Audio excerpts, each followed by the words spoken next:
Welcome, everyone. Ooh, that was louder than I thought. We're going to get started in just a few minutes, so please come in, make yourself comfortable. We're not going to fill the room, so don't be shy. Come a little closer. And if you're wherever you're sitting is good for you, that's fine too.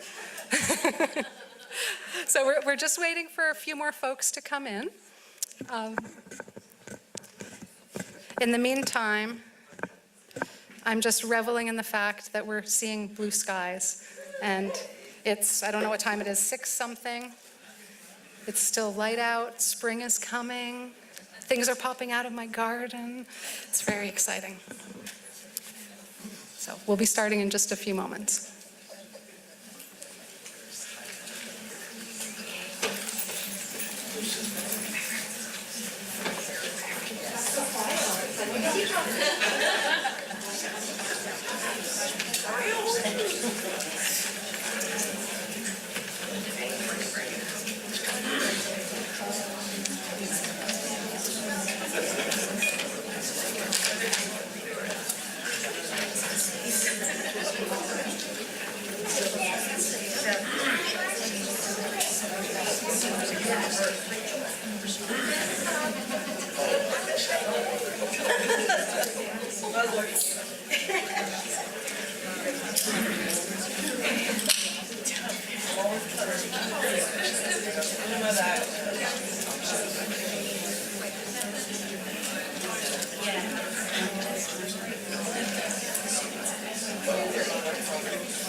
Bring that in the back.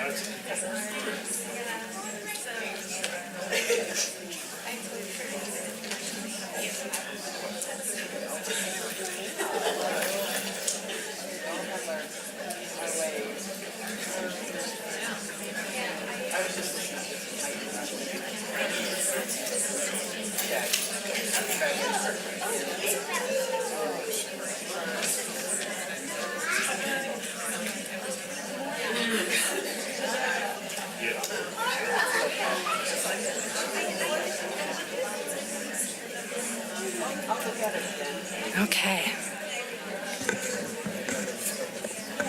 Okay, I think we're ready. Do you all think we're ready? Excellent. Good. Well, thank you all so much for being here tonight. I'm Jess Hyman with the Champlain Valley Office of Economic Opportunities Statewide Housing Advocacy Programs.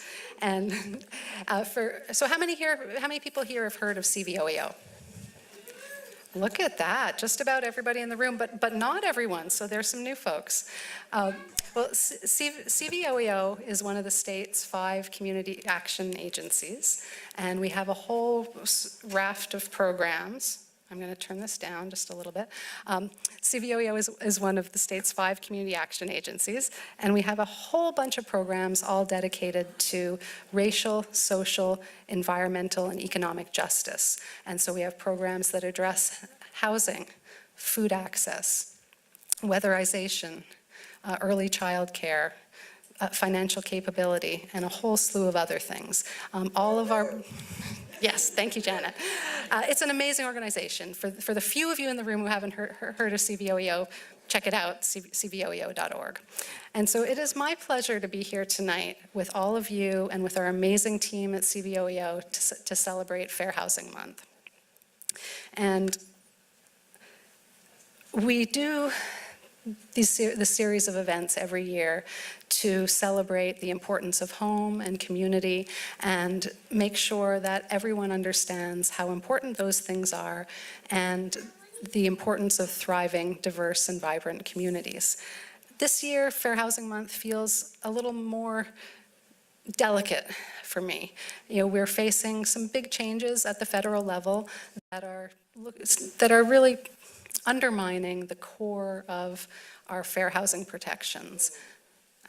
Yes, boo. And meanwhile, we have laws. We have federal laws, we have state laws, and those things are still very real. And so because of that, the theme for this year's Fair Housing Month is fair housing no matter what. So no matter what's happening at the federal level, no matter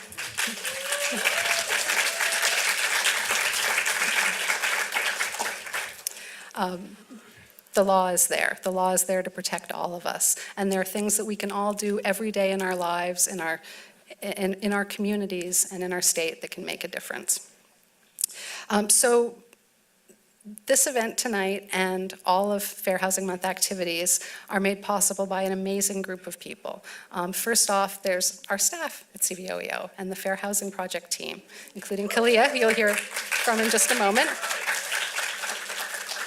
and other members of our housing advocacy programs team who are here in the room. If you're part of the HAP program, raise your hand.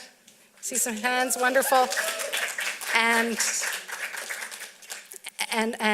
the rest of the CVOEO staff and partners. These events couldn't be possible without our partners around the state, and we want to just express a huge amount of thanks for all the organizations on this board. I'm not going to name all of them. Some of our key sponsors for Fair Housing Month this year are Champlain Housing Trust, the Land Access and Opportunity Board, the Northwest Vermont Realtors Association, Vermont Housing Finance Agency, Let's Build Homes, Vermont Housing Conservation Board, and Vermont State Housing Authority, as well as the other organizations you see here.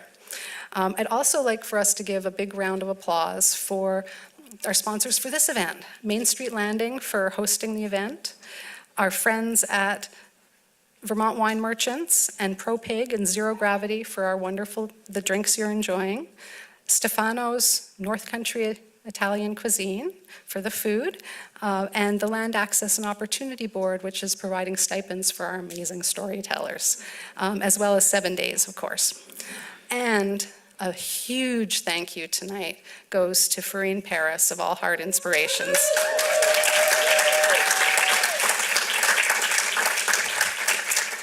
Who has been nurturing these stories that you're about to hear. And the biggest thank you of all goes to our storytellers, who I'm so excited to hear from in just a few minutes. So I think I did everything I was supposed to do here. Thank you all for being here. It is my pleasure to hand this over to Kalia Livingston with the Fair Housing Project of CVOEO. Kalia.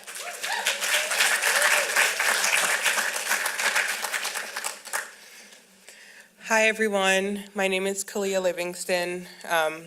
Before we pass it over to our storytellers, I just wanted to talk a little bit about fair housing and the overview of how we got to this point. The Federal Fair Housing Act was passed in, sorry, I'm getting turned up. We had a request for more volume. Okay. The Federal Fair Housing Act was passed in 1968 after Dr. Martin Luther King Jr. was assassinated by a white supremacist. Prior to this period in our country, housing discrimination and segregation was rampant, and things like blockbusting, redlining, and racist racial covenants were perfectly legal and making housing inaccessible to people who were vulnerable to discrimination. Specifically, Black and disabled Americans were disproportionately affected by these housing practices. Thankfully and unfortunately, the assassination of Dr. Martin Luther King created the political will for Congress to actually create policy to protect vulnerable people from housing discrimination. Unfortunately, we still see housing discrimination be a huge issue in this country, and trends that we see throughout the United States also are very prevalent in Vermont. We currently have several protected groups where it's prohibited from discriminating against them based on who they are. One huge fair housing win for us was getting immigration status and citizenship status enacted as a protected class just last year. That was implemented in July.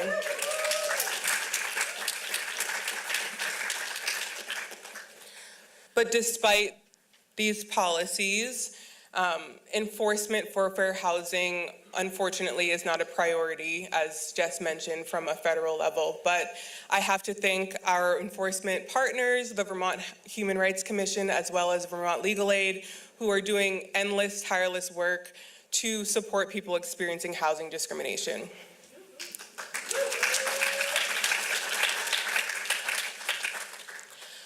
CVOEO's Fair Housing Project is part of our statewide housing advocacy programs.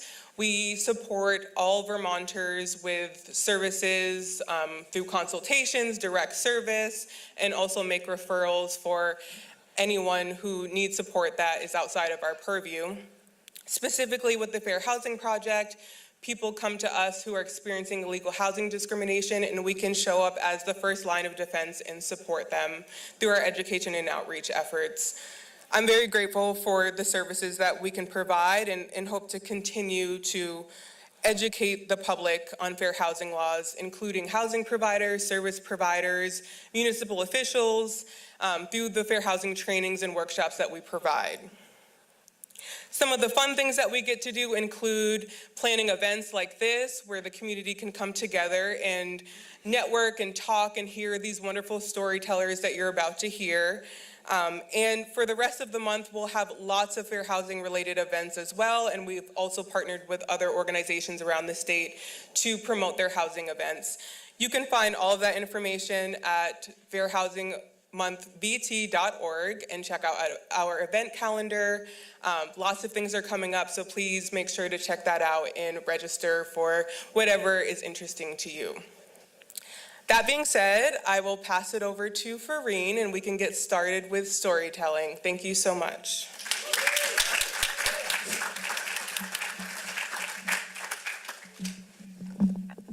Hello, check, check. It is so good to actually look at the beautiful people and individuals in this space. For those who are meeting me for the first time, my name is Fareen Paris. I use she, her pronouns, and I love the power of human stories. I am from proud lineage as a daughter of Haitian immigrant parents. And in our culture, stories was the thing that no matter who you were or what status you were in the country, everyone had access to stories. Because our stories are literally located within us. And when I think about like, hey, I'd love to participate in this, like before I didn't know how to ski. If I wanted to go skiing, I first needed to know how to ski. I needed equipment. I needed a lift ticket. I needed a ride to figure out how to get there. I needed community to be with me so I feel comfortable. That's a lot of steps to go find fulfillment that way. So sometimes I try to remind us that a heartfelt moment, a human moment, literally can happen to your left or to your right, because each of us are doing this thing called life. We're showing up just as you did today, and we are multifaceted with so many stories. And it's a fluidity of stories. I often tell people I've made love with both my demons and my angels. I have existed so proudly with my passion as well as my anger. All of it is me.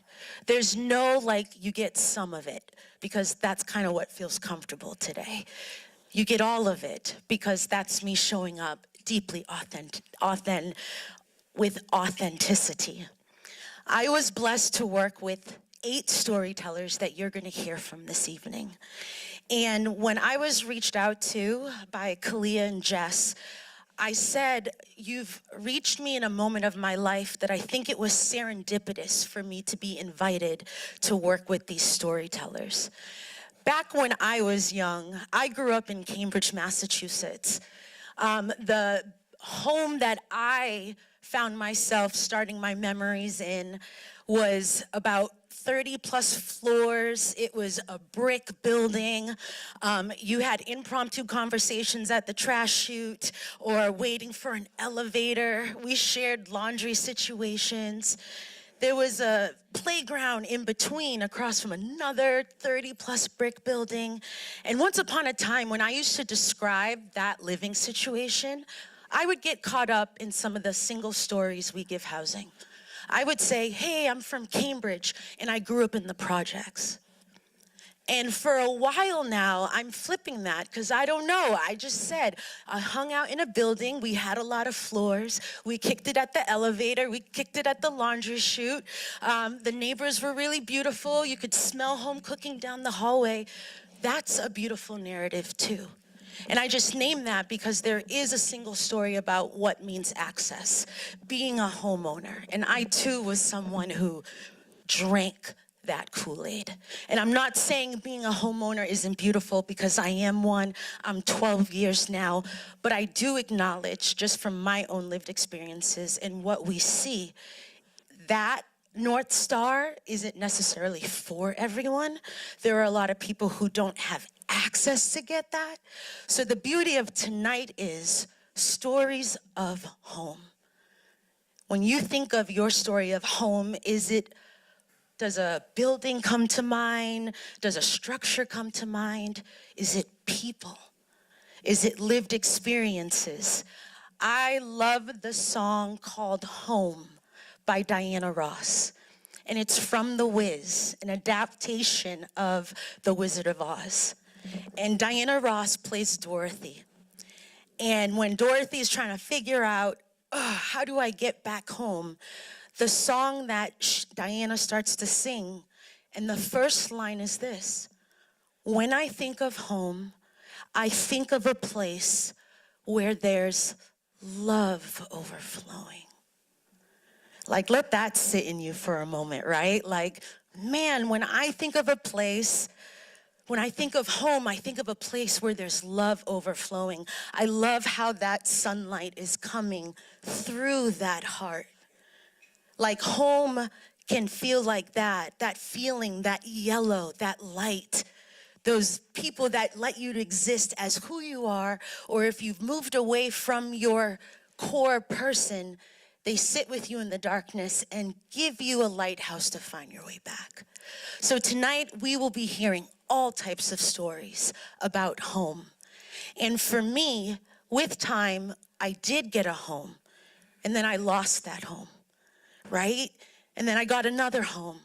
And right now I'm in the position of possibly losing that home. I name that because we've realized from our storytelling, sometimes when we're thinking about home, we're speaking sometimes from a place of memory and not necessarily where we are in this moment. And so our storytellers' stories are their truths. It's not my story. It's not Kai Morris's story. It's each individual person's story. And I name that because if you can hold, this is their truth, this is their lived experience, then you can hold the words that they're using to describe their journey when it comes to home. So with that said, I would love to turn it over to our first storyteller. I am going to invite Specific to come to the podium.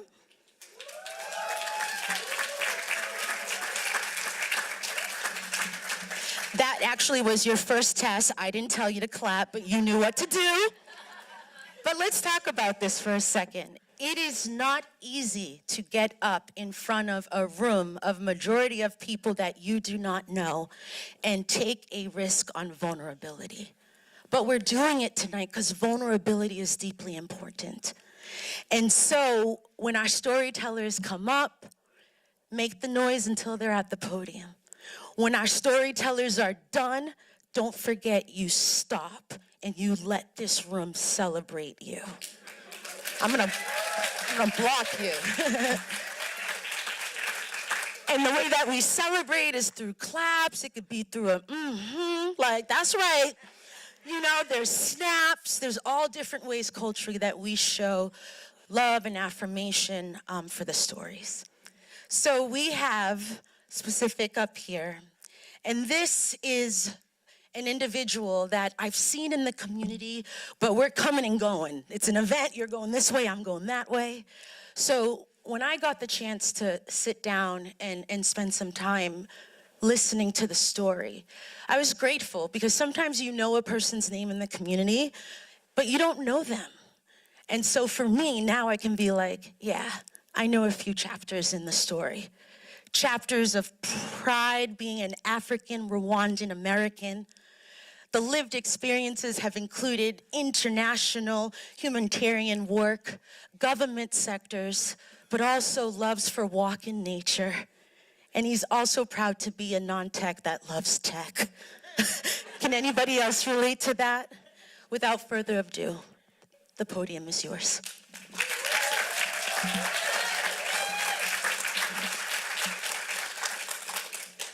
Thank you. Thank you. I grew up in Rwanda, in the northern Rwanda, part of Rwanda, part of East African region, in a place where life was never dull, not even for a second. At 7 years old, the world felt wide, generous, and exciting. My friend and I ran barefoot through the mud, laughed under the pouring rain, disappeared for hours playing hide and seek. No one would worry about where we were. There was always someone watching, an auntie, an uncle, a grandparent just a few steps away. Family wasn't something we scheduled.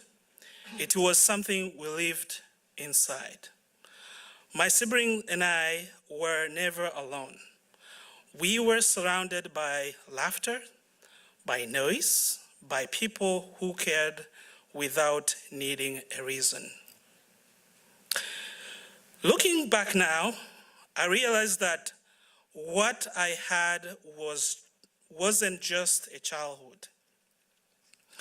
It was a foundation, the sense of togetherness, belonging, quietly shaped who I would become today.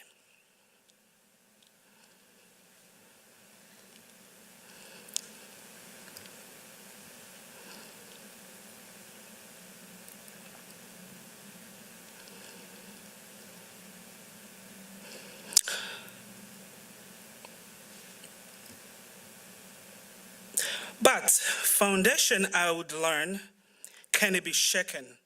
Homes can be uprooted, and families can be separated.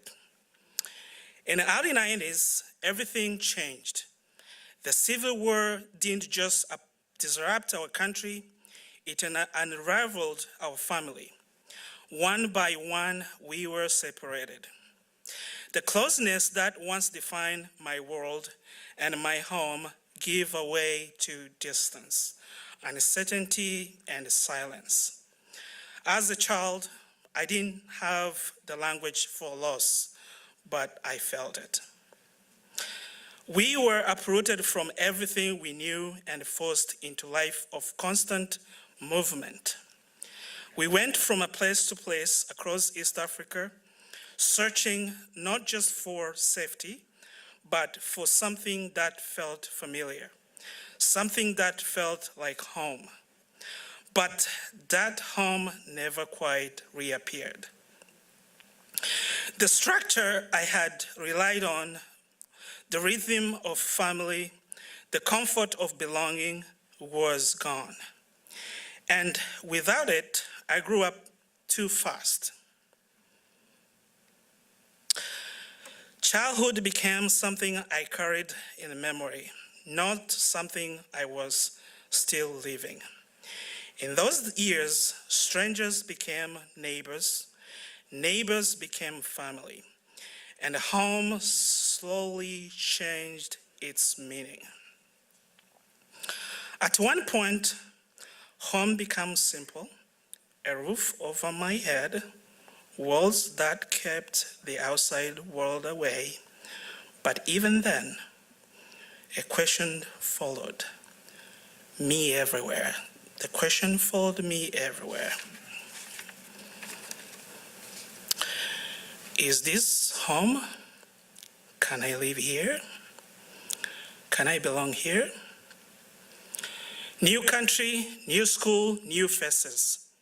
Each time I tried to settle in, but something inside me kept comparing, measuring, and remembering.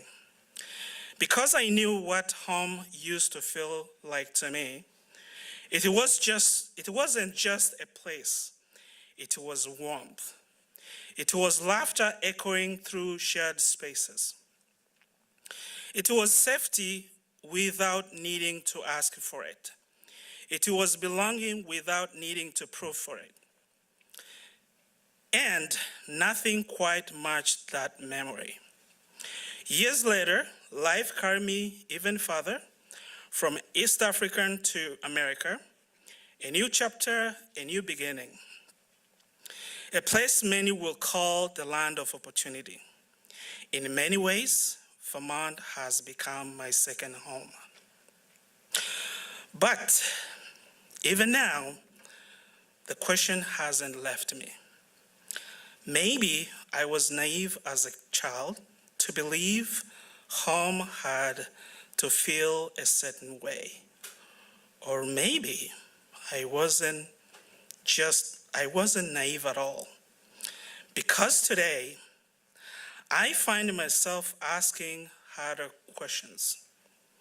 Can a place really be called home if it takes half of what you earn away? Can something built on economic gain fully become a home? Something too expensive, yet so precious, you would say. I don't have all the answers, but I'm still searching. And maybe you should too. Thank you.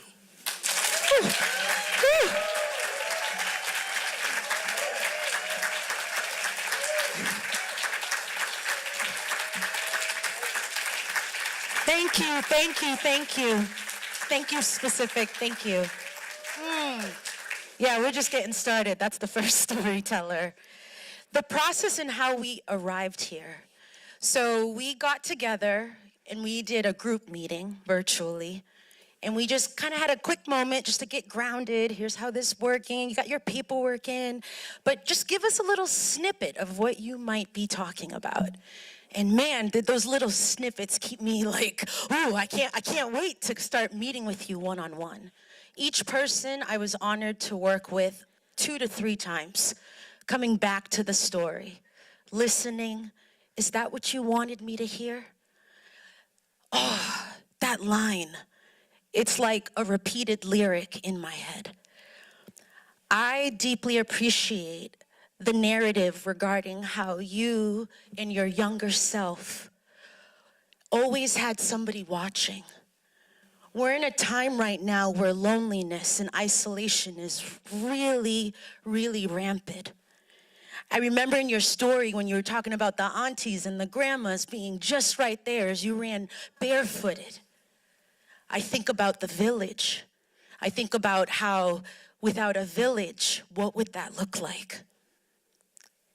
You also shared about how being that you never felt alone, laughter and noise was in abundance. Sometimes I can find myself getting lost in the scariness of my silence.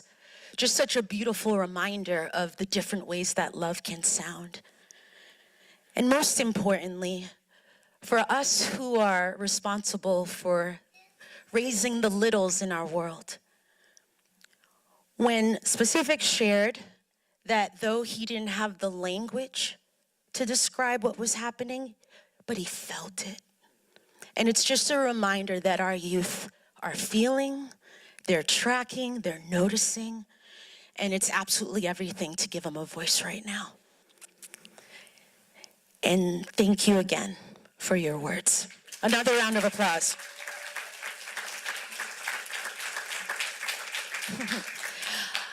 Next up is a storyteller that I was blessed to know before this journey, Cheryl Green. And Cheryl, I actually can't find your bio.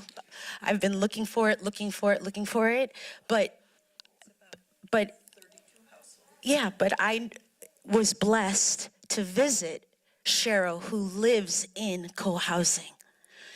And I remember talking to her on the first call, and I was like, any chance when we do this again, can I come over? I mean, the way you're describing this, that feels like co-housing. I worked at UVM for 8 years.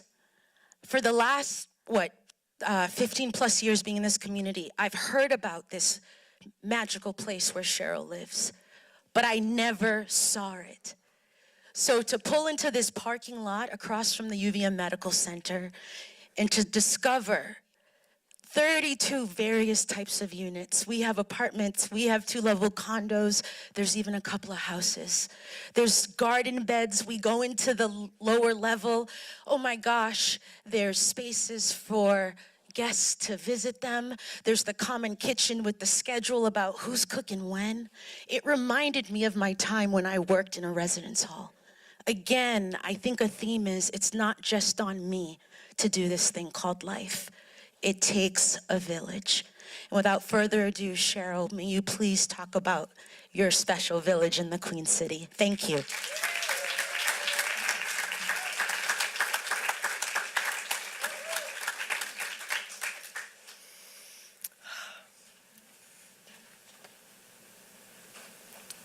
Hi, Jane. Hi, Cheryl. Do you have a flashlight I could borrow? I just lost a mitten in the recycle bin. We're standing in the common kitchen. I'm just about to dump my compost into the bin. My apartment is close. I go get my phone, hand it to Jane. In 3 minutes, Jane comes back, 2 mittens. Just as I'm checking to see if I got mail. This is co-housing. We all know each other. It's easy to ask a favor, to help out, to share a surprise. Witness, offer, receive. Kindness.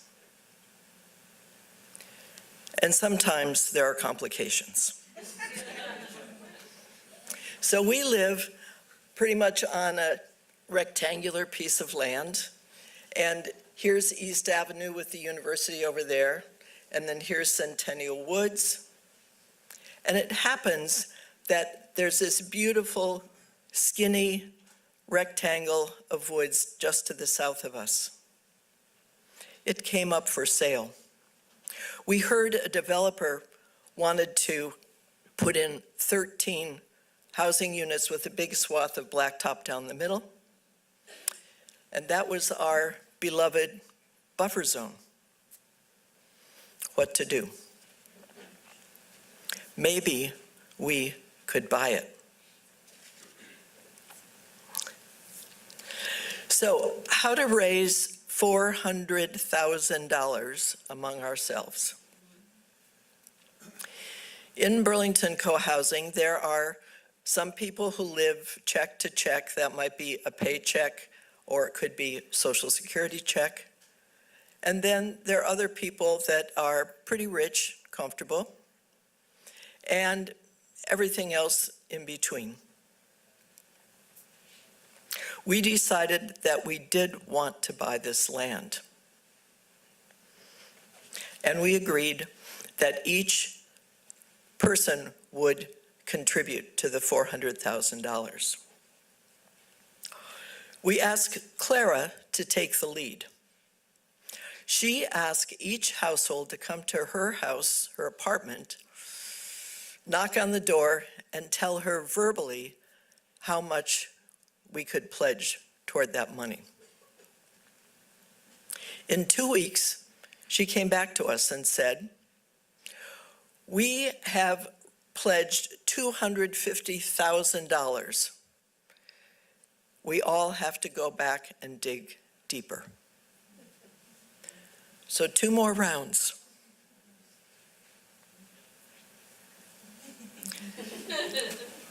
Clara came back and said, "We have $400,000 pledged."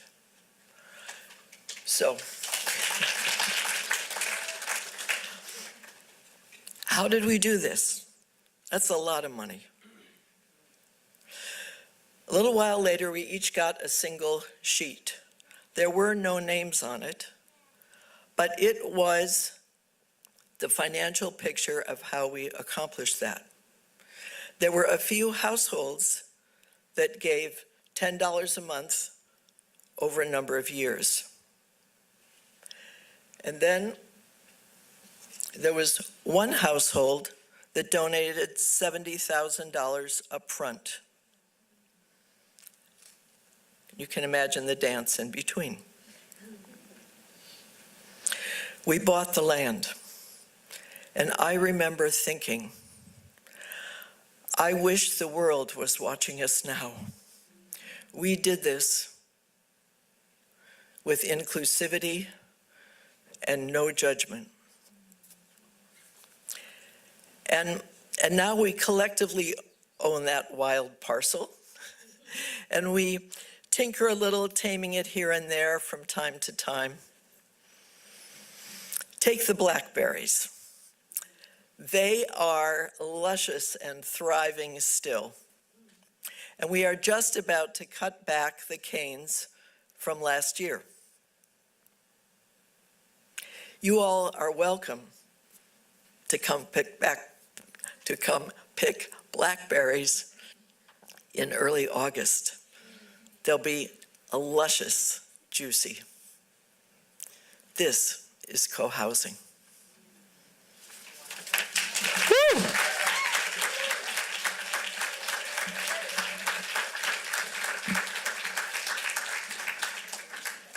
Thank you, thank you, thank you, Cheryl. This is co-housing. I mean, like, it's just like a mantra.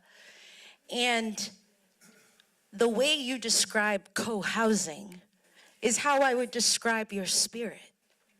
I met Cheryl in a retreat. Seemed like a vibe, but I was like, I don't know. More of just, I was having trust issues regarding what it meant to feel safe in this community. And then I went to a lake house party, and there was Cheryl and Peter sitting among Zariah Hightower's friends. And I was like, Z, I had a good intuition about this Cheryl. Tell me more. And since then, whether it's crossing paths in a park or even City Market in the South End, you always take a moment to witness, offer, for me to receive kindness. Thank you for constantly witnessing me. That's the joy from someone from co-housing. Thank you, Cheryl.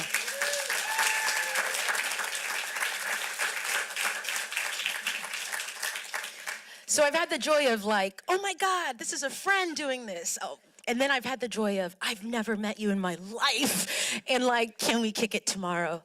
The next queen that I'm inviting up here is Haley, who, as they make their way, we met 2 weeks ago. And if you remember like how sunflowers find the light, that's this one. Thank you. I just, whether finding it for self to give it back to others, or whether finding it to put that oxygen mask on that we need to do.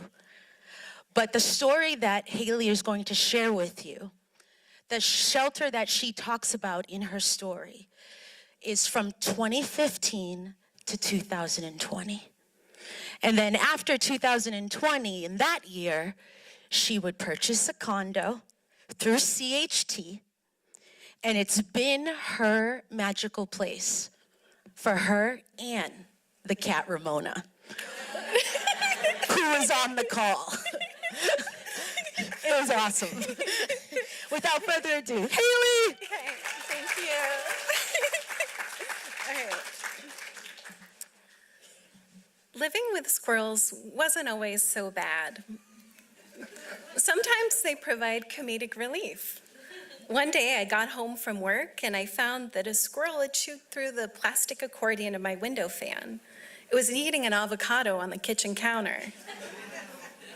He flew out the window before I could even register what happened. I held the half-eaten avocado in my hand, wondering if I could safely eat the other side. Avocados were a rare luxury for me, but I didn't want to chance it, so I threw it away. There were other squirrels that came to visit. One would watch me through the window, providing much appreciated companionship during lockdown. Another squirrel tried to pull a whole bagel through the hole in the exterior wall. I watched as he repeatedly dropped it onto the window ledge below. But my little Sisyphus never gave up. And I think he eventually got it in there. In some ways, I learned to live with them. But late at night, when I lay in bed and I could hear them tumbling through the walls, I would imagine their tiny electrified bodies illuminated like a cartoon X-ray and start making panicked calculations about how quickly I could get out of my building and what I would grab on the way out if there were an electrical fire. My landlord and I made an agreement. He would set up a have-a-heart trap on the fire escape, and I would call and he'd send somebody to come get them. "We'll take them to Shelburne to steal from the rich," he said. But usually when I called, nobody showed up, and so I ended up letting them go. This situation eventually got worse. A hole formed in the ceiling where the nest was. After several days of frantic calls and emails, my landlord came over, punched a hole in the drywall, shoved some rat poison in, and drilled a piece of plywood over the hole. Because there was a hole in the roof, every time it rained, the water came into the wall, ran through the nest, the rat poison, and whatever else was in there over the edges of the plywood and onto the floor. My landlord said he would fix it when the weather was warm and the squirrels were outside during the day, but there was always something more urgent that he needed to do. When I told him I was going to call code enforcement, he told me it would take up more of his time but not produce any result. During this time, I called CVOEO a lot. I knew what my rights were. I'm a person who's used to standing up for myself. When I lived abroad, I had to fight with my landlords in a language I was just starting to learn.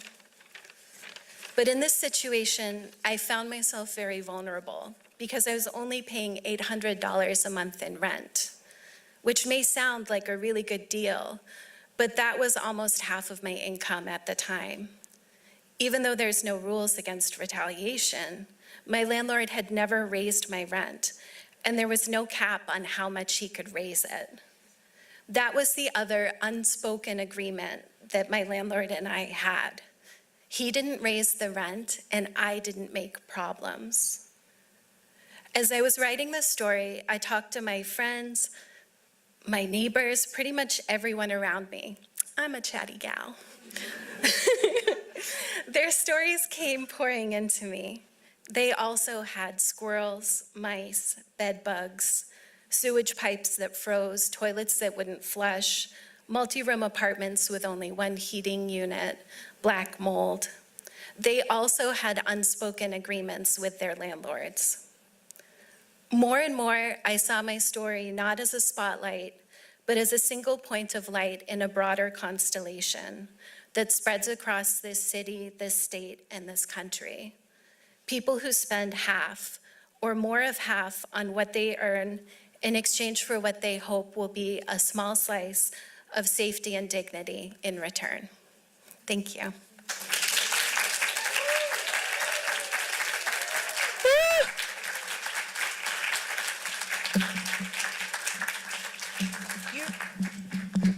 You ran away a little quick over there. It's those peppers on your shirt.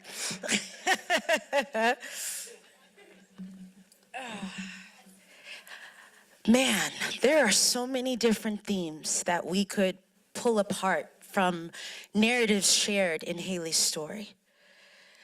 I want to kind of go back to Kalia inviting us to remember the Fair Housing Act. That was only 58 years ago. That's wild. It was not too long ago. And I know many people have talked about feeling the abuse of power when it possibly comes to landlords or other individuals who are trying to sell properties. And I just wanted to bring that into this room because that abuse of power doesn't always look so direct. It's said in phrases like unspoken agreements. Don't cause any trouble, I won't raise the rent. No one should be giving 40%, 50%, 60% of their income to housing. No. That goes back to the question that Specific invited us to think about. Like, is it home if it's costing you more than half of your income? I never even thought of doing those statistics for myself, and it's these storytellers that is like, let me take a moment. And when I crunched my numbers, 63% of my income is going to mortgage right now. And there's like a thing that says 30% is comfortable, 40 to 50, anything over 60, absolutely not. That's really hard. And so many people are doing this hustle and this grind. And so we have to keep thinking about what else happens after you hear these stories. Because there's this word called love, and too often we're using it just as a noun. But love is an action. Bell Hooks talks about us showing up in love, not the romanticized love, but the love that exists between neighbors and peers and teammates and colleagues. That is possible. I know it's weird for me to be like, I have love for these storytellers, but I do. How could I not when I was invited to witness some of the most vulnerable parts of them? So what does it look like for the landlords and the other individuals who have power to do that with compassion, to do that to help access happen? It was my life's dream when I signed my name to own a home. But these days, people are buying things with cash. You don't even, the whole experience of looking up listings and going to visit, the opportunity is gone before you even email the person. So, I want to thank you, Haley, because there's a beautiful gift about being able to tell an honest story that stays in the reality of what is versus optics that we want to be in. And I thank you for how you did that with light and truth. Another round of applause for Haley.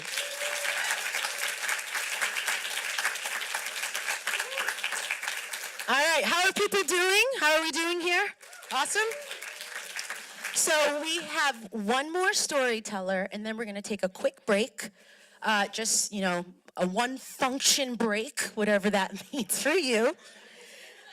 I want to introduce this next person with a disclaimer. Some of these storytellers told me exactly what to say before they came up to tell their story. And Kathleen Kemp is one of those individuals. So, Kathleen Kemp describes herself. I had never heard of this word before.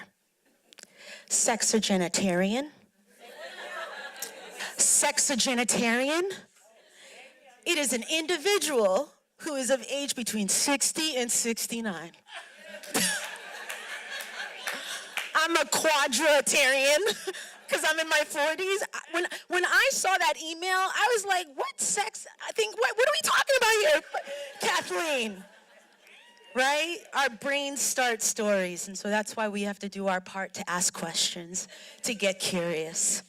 Kathleen is a mother. Her son Nathaniel is in this building, and her daughter Ellen is in the building. She is a grandmother. She's a queer cis woman, lover of soca and reggae. She's a guest teacher. She is a fierce. She's my friend. She is a friend to others. And lately, people call her a Mary Poppins with a twist. Let's see what we're in for from the sexitarian. Come on down, Kathleen.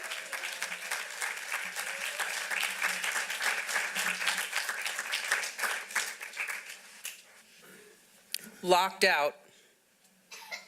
Homes. Everyone should have one before anybody gets two. That's a quote from my dad, Richard Kemp, for anyone who knew him. I grew up believing that this was so possible and that homelessness was unnecessary and cruel. Locations I've called home as a child: Bainbridge Street, Brooklyn, New York. A commune, oh no, there's a list, hold on. A commune somewhere in central Massachusetts. Long Hill Road, West Brookfield, Mass. Willis Street, New Bedford, Mass. Smith Street, Peekskill, New York. Sunset Drive, Burlington, Vermont. As a young adult, Harris Millis Hall, North Winooski Avenue, South Winooski Avenue, St. Paul Street. And as a parent, Pine Street, Fairmont Place, North Avenue, Winooski Falls Way, Red Oak Drive, Whispering Pines, Windermere Way, and a P.O. box.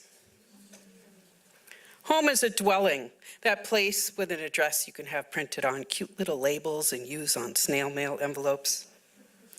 A space that's all mine, mine to entertain guests in, raise and foster children in, rehome a cat to. Home is where you make love. Home is my womb. Home can be where the heart is, even when that heart gets broken in two, crushed beyond recognition. There was a time where I began wearing rose-colored glasses. They're so fun. Everything looks so nice and everything's okay. You just got to know when to take them off before it's too late. Truth be told, I wore mine for a number of years. They became comfortable and familiar. Unfortunately, I missed way too many red flags, flashing lights, and warning signs. My intimate relationship was unraveling slowly and methodically, but I didn't see it. So I continued coordinating the efforts of the subcontractors for our home renovation, window replacements, a rebuilt fireplace, a lined chimney, a wood stove insert, and a new roof. With the interior painting complete, we purchased a new front door. As the decor improved, our relationship did not. Couples counseling was not proving to be helpful. Our therapist suggested we take some space. I spent a cooling off weekend with a friend and eventually began living there full time after a month. My world now reduced to a small bedroom with no closet or drawer space. I lived out of 2 suitcases, my office, a portable file box. The hunt for a new home was on because my name was not on the deed. During my search for a place to live, the season changed and I needed warmer clothing. My partner insisted I make an appointment to come to the house rather than drop by. So I did. Those rose-colored glasses were sitting crooked on my nose, but I didn't notice the view was askew. The new front door installation was complete. However, excuses about providing me with a key abounded. Then I realized I wasn't going to be getting a key. One day the garage door opener wouldn't work because the code had been changed. My partner wanted my remote back, so I handed it over. After all, she was the sole owner. That's the day I got locked out of my home and separated from most of my belongings. Was I homeless now? Time to remove the rose-colored glasses.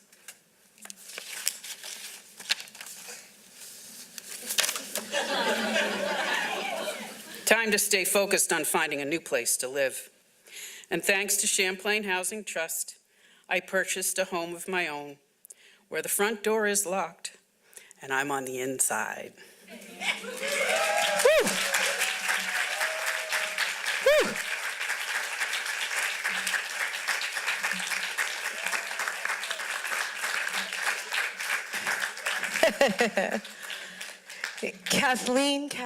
Kathleen.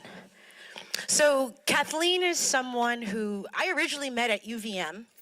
She was in HR. And for the times we were there, we really didn't cross paths.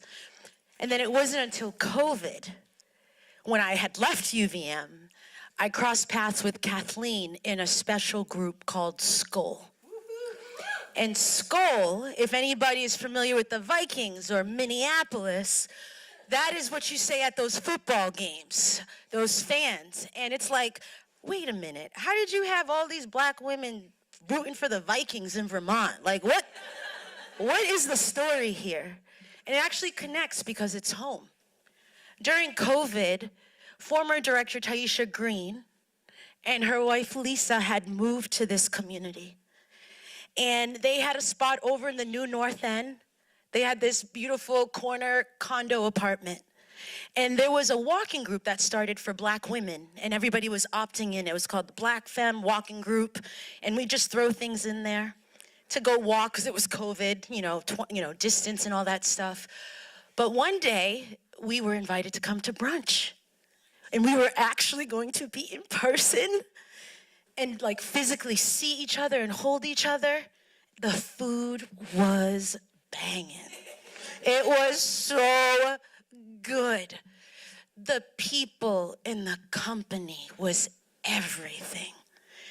As someone who's deeply proud of being a black woman, man, when you walk into a penthouse of 12 dope black women, I thought I could rule the world.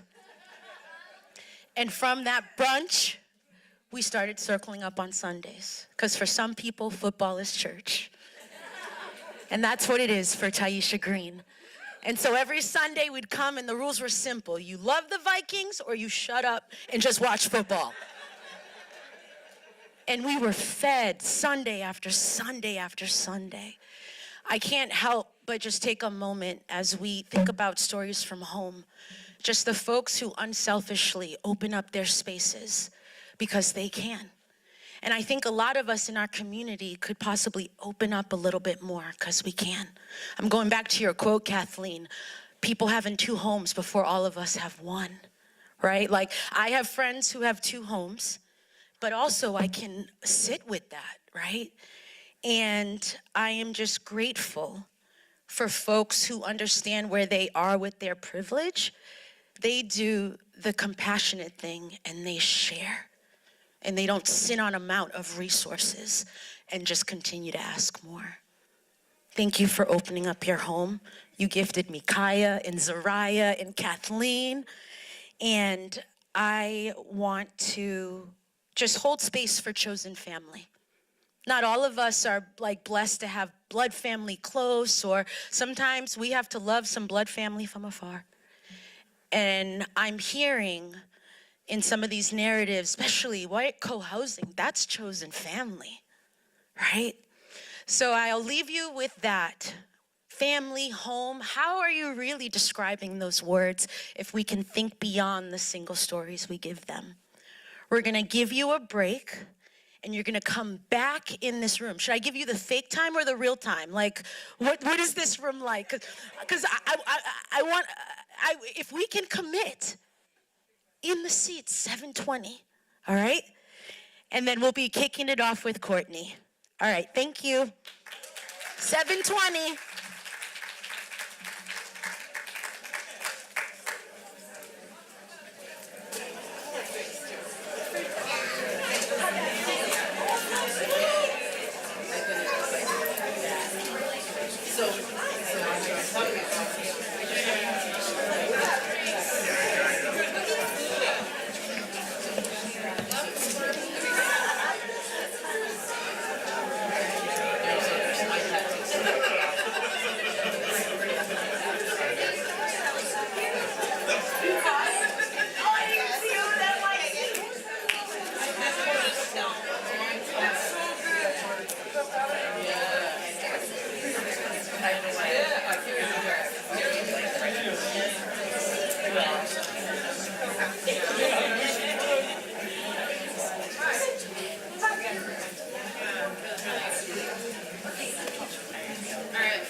Out in the lobby, just a reminder, there's an abundance of food and beverages, so please, if you need to take a moment and nourish yourself, thank you.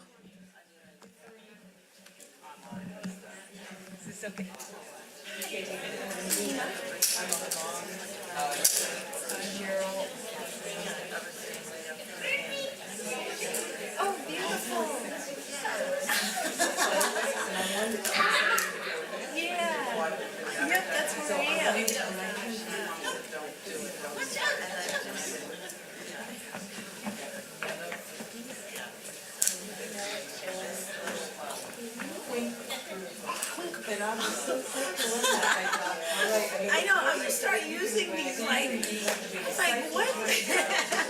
I am. The woman who pierced my nose was in her 50s, and I was talking about how much I was there's like 4 easy codes, and like I'm on fire too. Right. And she was like, "Girl, wait till the 50s comes around. We're just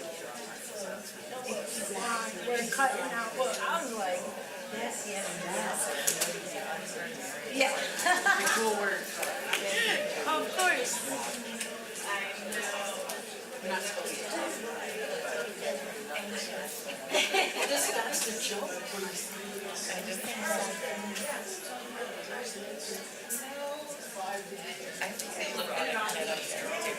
I've been a Passenger fan for a long time. Yes. Yeah.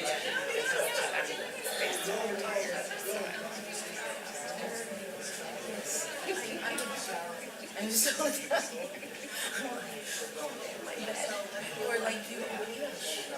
I actually switched. They were. I was just texting them like during all of this. They were like, "Did you come and look at these news tomorrow with something instead of tonight?" And I was like, "Sure." So I can go home and sleep. So yeah.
groceries on the seat.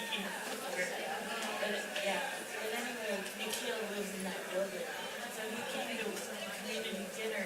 I don't know how it happened, but we started talking about people who live there. He knew a lot of people.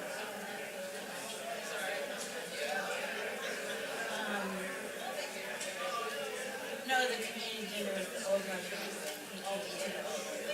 Yeah.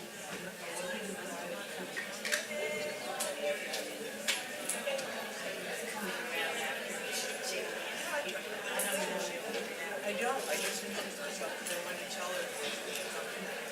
Yeah. Yeah, he's really, he's everywhere. Yeah.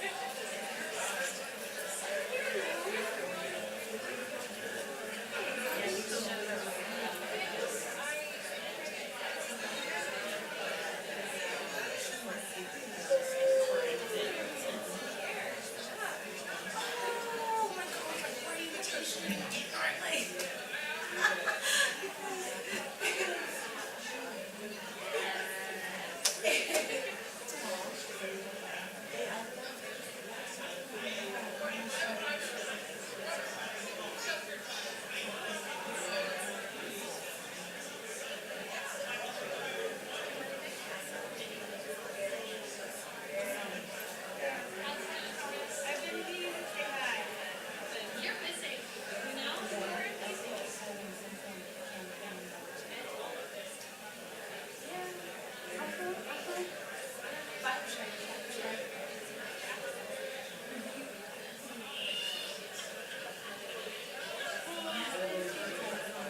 Mario Brothers shoe?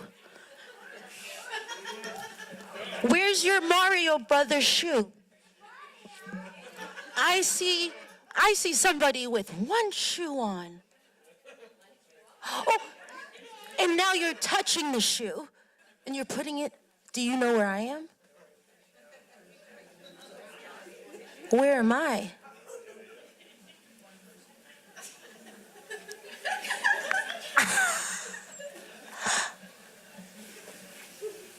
Oh, that's Pointing out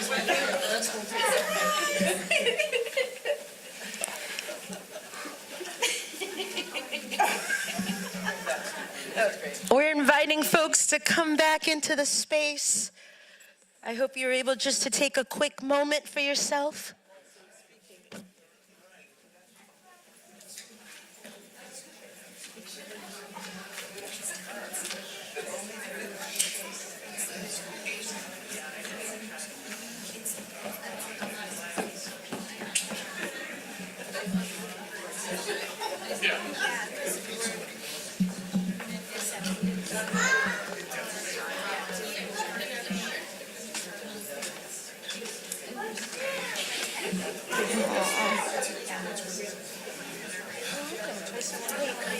Wait, 6 days, 2 contacts? I love your contacts. With perimenopause, they're a great thing too. Pockets, like, I got stones here, I got things aren't tight on you. Loose. Tight waistbands.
Hello. I was still at the moment, trying to remember how I felt. Angela Davis, can you please go to that side of the room?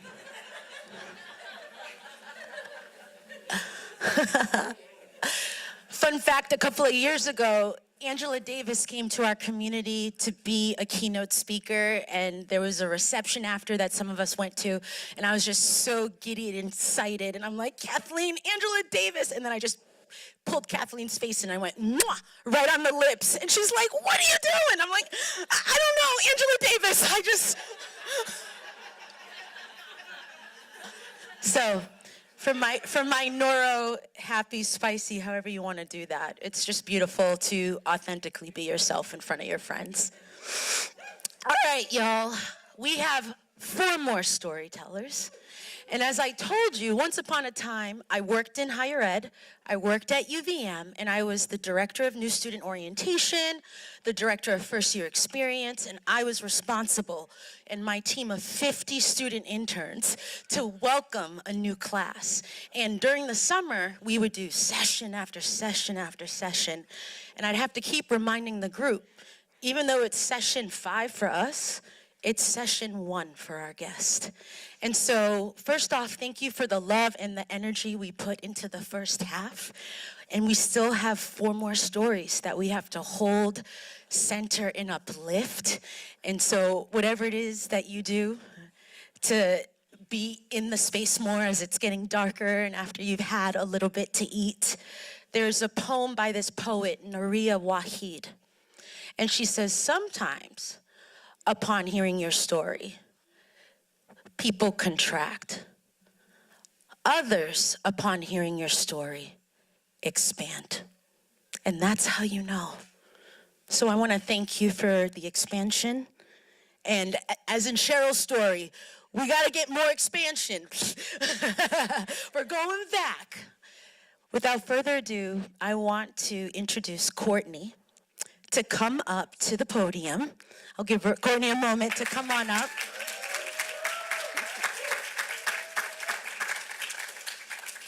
Courtney is another community member that I had the honor of meeting through this process. And when we were reflecting on the story, you know, sometimes you're like, what is it that you just want to leave people with? Or more, how do we want to be witness? Too often with storytelling, people project stories on you. And so this right here is a brilliant, dedicated single parent.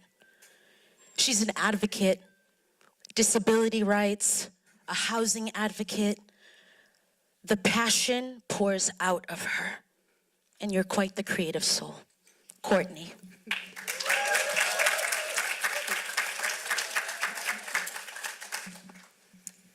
In 2016, I was a single parent receiving disability and raising a child with special needs. 60% of our income was going towards rent. There were many months when I was scared we would not be able to pay rent, where we had food insecurities, and we found ourselves very isolated. A year and a half before, I took a credit course to prove that I could live within my means and make up for a poor, or rather non-existent credit report. I applied to live in co-op housing, and my child and I have been there for 10 years now.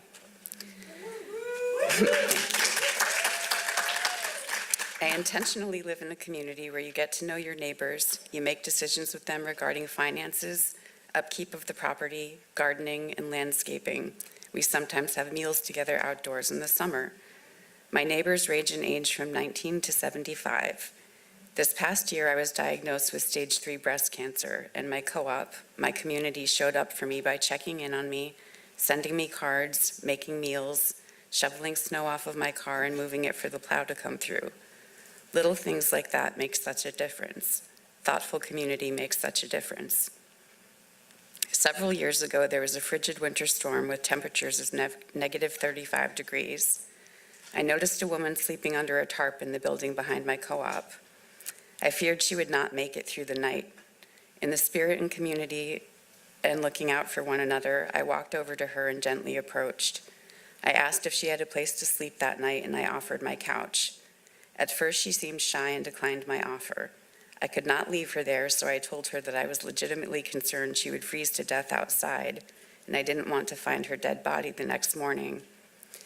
I assured her she could have privacy, that my son and I would be upstairs, and she could leave whenever she liked. When I woke up in the morning, she was gone. The next night was the same frigid temperatures, and I found her again under a tarp. This time, she happily jumped into my car, and we went back to my home. I gave her tea and watched a smile come across her face as she played with my cats. She didn't need to say anything, and neither did I. She was safe for the night. When I was in 8th grade, I was valedictorian of my class, and I chose to write my speech about the homeless community. My mother reminded me of that recently. I currently work at Champlain Place, a low-barrier shelter for those experiencing homelessness. This is a unique job working within a unique community. After my medical leave of absence and returning to work, some guests that were there before I left gave me the warmest welcome. I realized this was another part of my community. I feel a sense of home when I go to work. There is a large homeless population in Vermont, in Burlington specifically. It is a community of people who are often passed over. It is a community of people who have hopes and dreams and who have made mistakes and keep trying. They are worthy of having a roof over their heads. No one wakes up one day and decides to become homeless. There's a myriad of reasons one could become homeless. If I didn't have stable rent through my co-op and a job with good medical leave, my son and I easily could have become homeless over this last year of medical challenges. We could have been one of those statistics. It's that easy. It is our responsibility to look at our wider community and help those who may be less fortunate than we are. Sometimes this is as simple as listening to someone or not crossing the street because you may deem someone who is homeless to be scary. In my experience, guests at my job are seeking community. They're an isolated community trying to connect with the larger community that often pushes them to the margins of society. I have found a sense of community and a sense of home working in a homeless shelter. It's another intentional community where people can access resources from a home base, including mental and medical help or treatment for substance misuse if necessary. I encourage you to look at all of our neighbors as part of our community. Reach out, see if you can volunteer time, or ask about items we may desperately need donated. There are many ways to help our community as they look for stable housing. Fair housing is a right for all of us.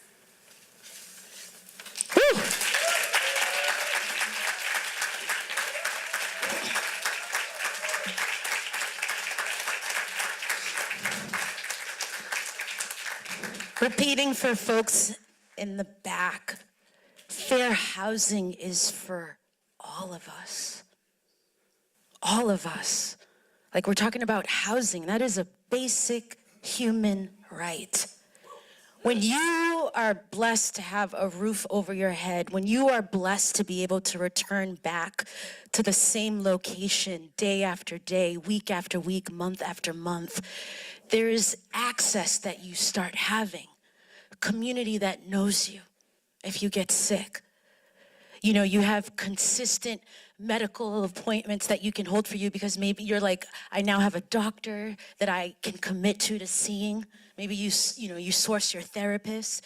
There's a download, and I think when I lost our home the first time, I could just see all these things that we were losing. Wait, there's no backyard. Where are we gonna play? Hold on, wait, 2-bedroom apartment? Hold on, I gotta share a bed with my sister? What? So, fair housing is for all of us. And I want to invite us to sit in a Haitian proverb.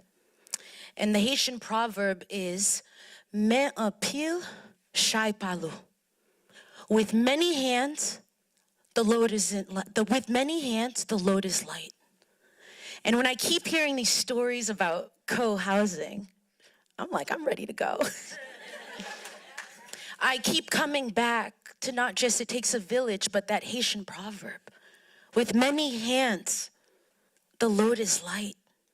And I'm deeply grateful that your community could make your time going through your healing be lighter. Because moms are deserving of lightness.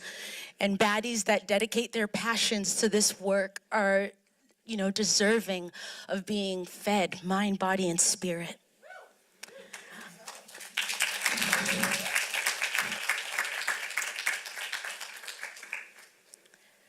Each time that life throws something at us, it does invite us to sit in more realities. And the more realities we're sitting in, the more that consciousness of ours can exist. And that is where compassion needs to come in. My heart was on edge when you were telling the story about this individual outside. Oh my God, would I do that? But when you do the work that you do, when you've lived the life that you've lived, you weren't gonna put it down that this person didn't have a place to stay in the cold. So I thank people who can do that energy. I thank people who donate. I thank people who show up. But what is your role in fair housing for all? Question for the heart. Next storyteller is Jason. Jason, come on up.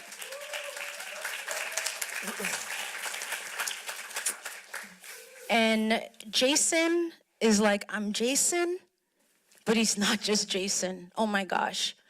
Sorry, I had a crush in second grade called Jason. So Jason's, you just get a green light to my heart. You get a green light.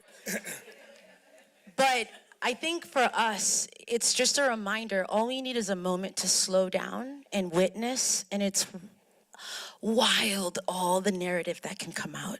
A quote that Jason wants us to sit with in this moment is, the two most important days of your life are the day you are born and the day you find out why. Samuel Clemens. Without further ado, Jason. Hey. June 21st, 1995, the date of my high school graduation. Mom handed me a handwritten letter while I was getting into my cap and gown. Dear Jason, your father and I are so proud of you on this special day in your life. You are a blessing to us since the day you were born. Being older parents, it's been great watching you grow into such a wonderful young man. We are so proud of the man you've become and so grateful to God for sending us such a loving, caring son who understands that it's not what you take from this life that matters, it's what you give back that counts. May God guide you throughout your life, and always remember that in the end, only kindness matters. Mom and Dad. At the time I read those words, I had no idea they would eventually become my life's purpose. When I think of home, I think of a place where there's love overflowing. I wish I was home. I wish I was back there with the things I've been knowing. I was lucky enough to be born into a place just like that. My parents bought the house at 370 Marina Drive in Stratford, Connecticut, back in 1962. If you want to picture it, think of the Edward Scissorhands neighborhood. Decidedly working class, Dad was in the trades. Mom's dream job was simply to be a mom. And I say simply, but that's an understatement. She was a lioness, a fierce protector of any child who crossed her path. Our house was a sanctuary. If you were lost in the world and needed a safe place to land, you went to Marina Drive. My parents gave anyone who needed it a safe place to catch their breath and find their way. I was an oops baby, conceived at the beautiful Mount Airy Lodge in the Poconos. Mom's miracle baby. There were 12 years between me and my next sibling. Dad, having already raised 3 kids, apparently saw things differently. He went out 2 weeks later and got a vasectomy. Regardless, I was showered with love by everyone in my family. Sometimes life can turn on a dime and hand you what for me was a perfect storm of loss. In 2017, Mom and Dad were both diagnosed with early onset Alzheimer's dementia. They were diagnosed 2 weeks apart. I moved back home to help take care of them. Mom passed first, and Dad, well, he died of a broken heart a year later. And as the house that had been a harbor for so many began to fade, so did I. I found myself falling down the rabbit hole of addiction. 4 years ago, I was living in a 10 by 15 shed in the backyard of that childhood home. By then, the house had been condemned. It was Christmas Eve, it was freezing, and I was completely alone. At that point, I had chosen to walk away from my family and my friends my whole life and disappear into the fog of addiction. I was at my absolute bottom. I realized then that to save my life, I had to do the one thing I was most afraid of. I had to leave. I had to leave the only place I knew as home. And I had to go find it somewhere else. Not in a place, but in a community, in connection. Because for me, connection is the direct opposite of addiction. I moved to Vermont to start my journey in recovery and to write a whole new story. I didn't have much, but I had a roof, a project-based voucher through CVOEO. It gave me a foundation I needed, a safe place to wake up and start building this new life. Through recovery, I found my purpose. I decided to spend the second half of my life doing what I could to leave this place just a little bit better off than I found it. Today, I work as a housing advocate and case manager at Bridges Recovery Shelter downtown. Every day, I get to do exactly what my parents did. I get to help people who are lost find their way to a safe place so they can start their own stories. I've learned that home isn't just a physical address, 4 walls and a roof. Home is feeling. It's a feeling that lives in each of us. It's what we give back. It's the kindness we leave in our wake. I came across that graduation letter last April while moving into my new apartment downtown. As I read those words again, I realized, much like Dorothy, I had always had the means to find my way home. I just lost my way. Mom and Dad gave me the map. Woo!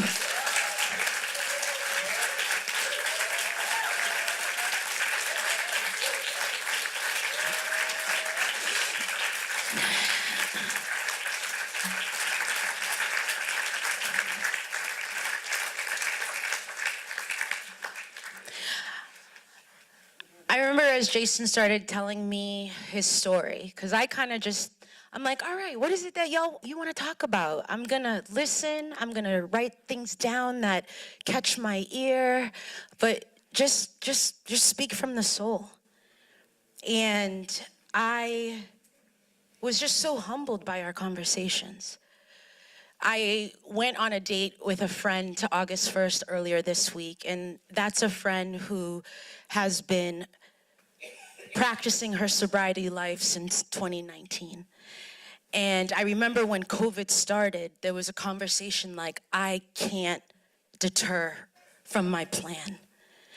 And I was really invited by other individuals in the community around this theme of addiction and so forth. I mean, even I have made intentional choices to stop drinking. Today is 602 days for me.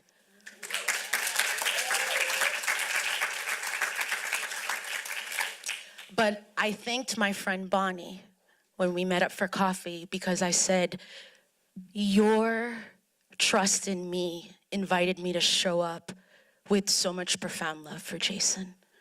Not that I know, not that I've walked it, but the way you talk about addiction is the way that I talk about my depression. Kind of getting lost and trying to figure it out. As we talked, I wanted to go to Marina Drive. And I loved how you described your mom. There are lionesses in this room right now. And so, again, the power of story. And before we transition to our next storyteller, I just want to remind us that sometimes we don't have good choices to pick from. It's like, why didn't you make, like, sometimes all the choices just suck. Sometimes you're trying to decide which is the lesser, harder choice to do.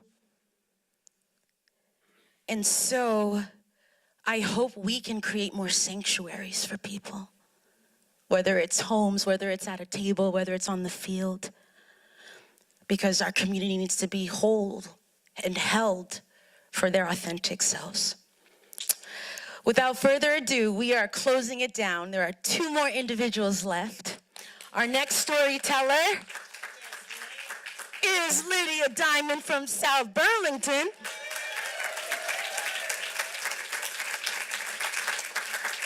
But it's not South Burlington, because if you know, this queen started in Brooklyn and then came to Burlington. And we talk about From Brooklyn to Burlington, baby. Oh, yeah. I'm honored to have you as an elder in my community. There are few elders among our storytellers, and just holding space to witness the wisdom, the realness. I know you have 7 grandbabies, but I'm a pseudo one in that mix too. I love it. Because your love is just such a gift, Lydia. Thank you for your stories. Good evening, everybody. I love the Lord. I really love the Lord. You don't know what He's done for me. He gave me the victory, and I love Him. I love Him. I really love the Lord, the Lord, the Lord, the Lord. Thank you, thank you, thank you. I want to shout out my good sister Fareen, because she gives me hope and strength, and she lifts me up in ways that I've needed even if I didn't know it. And when she said the topic for this storytelling would be home, I gave her an earful for sure.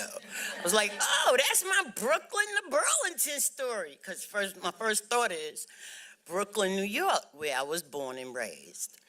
And I come from the trauma of generational homelessness.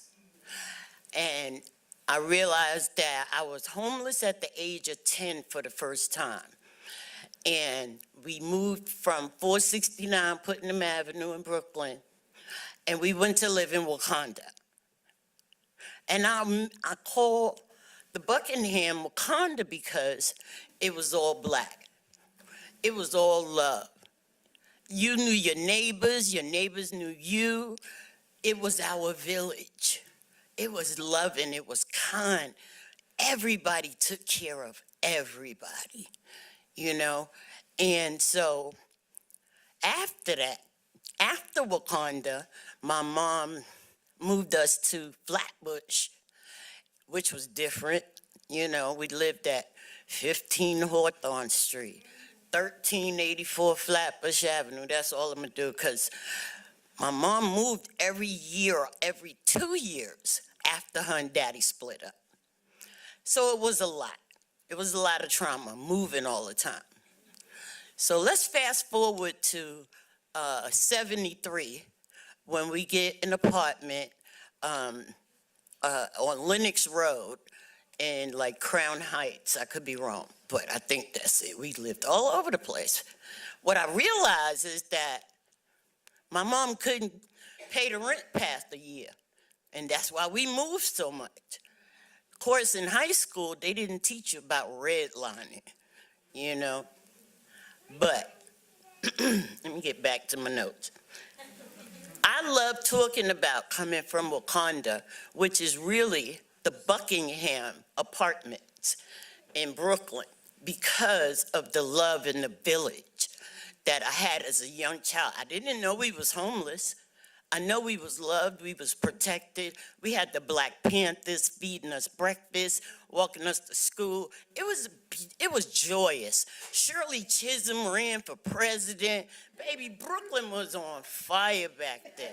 You know, it was beautiful, and I cherish those memories. I hold them dear, close to my heart. My kids get tired of hearing the stories, but oh well.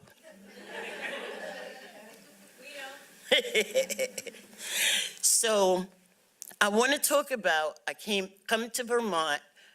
My mom had a friend, Miss Cat, who lived here. And my mom came to visit for a week. She came back to Brooklyn and said, I'm moving to Vermont. Ain't nobody pay her no mind. But she did it, you know. And at the time, Brooklyn was saturated, not just Brooklyn, but every black major city in the country was saturated with crack cocaine. And people were dying left and right.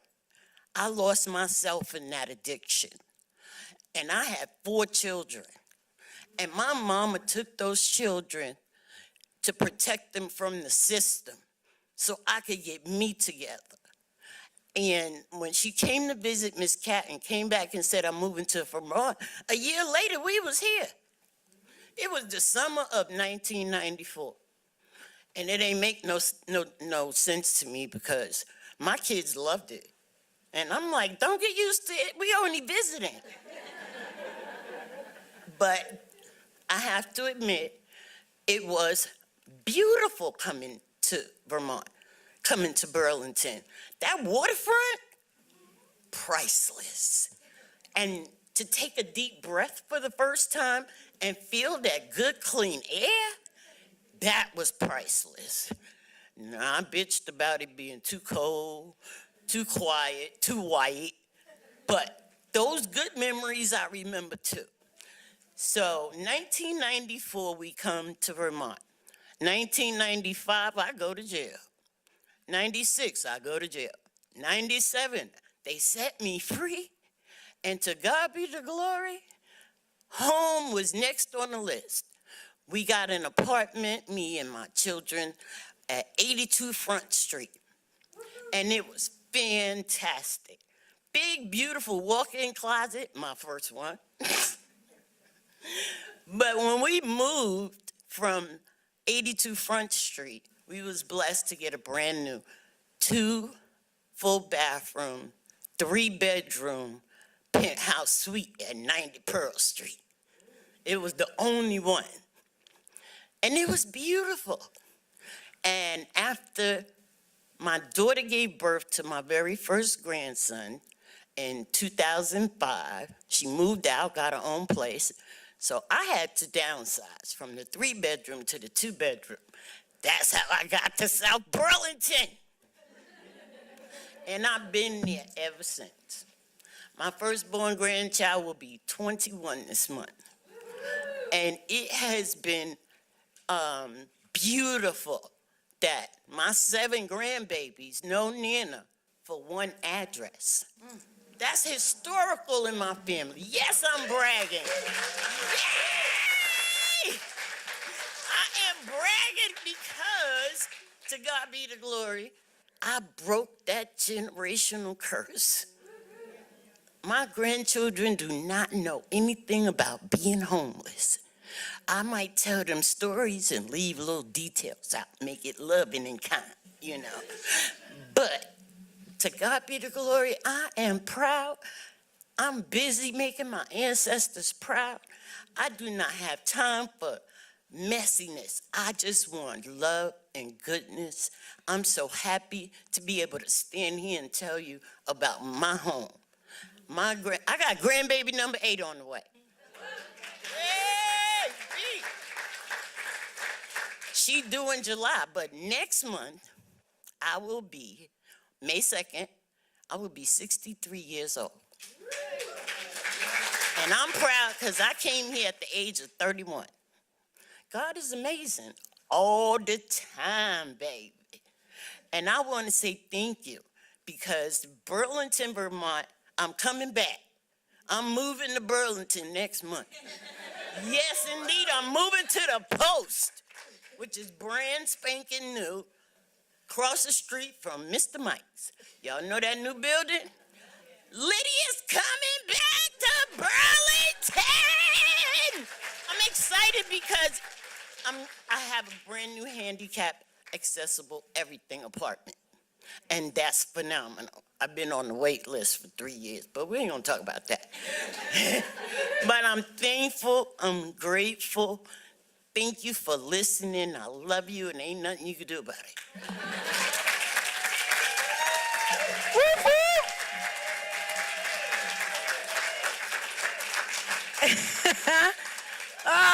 Her energy is contagious. Lydia Diamond has a talk show. Tea Talks with Lydia Diamond every 3rd Monday of the month.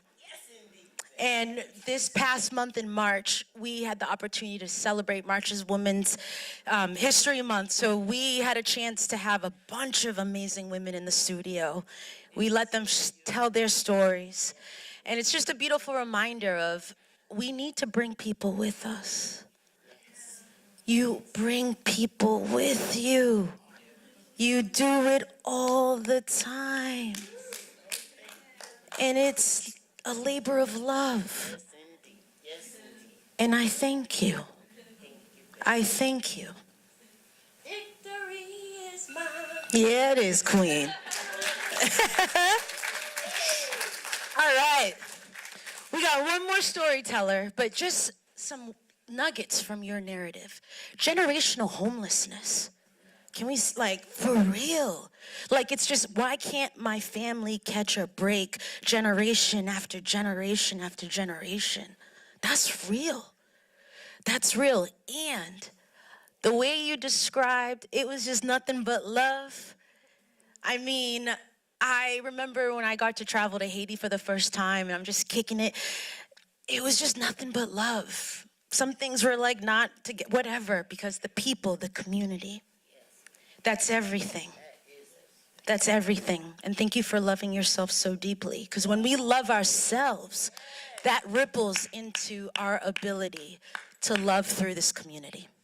So thank you. All right.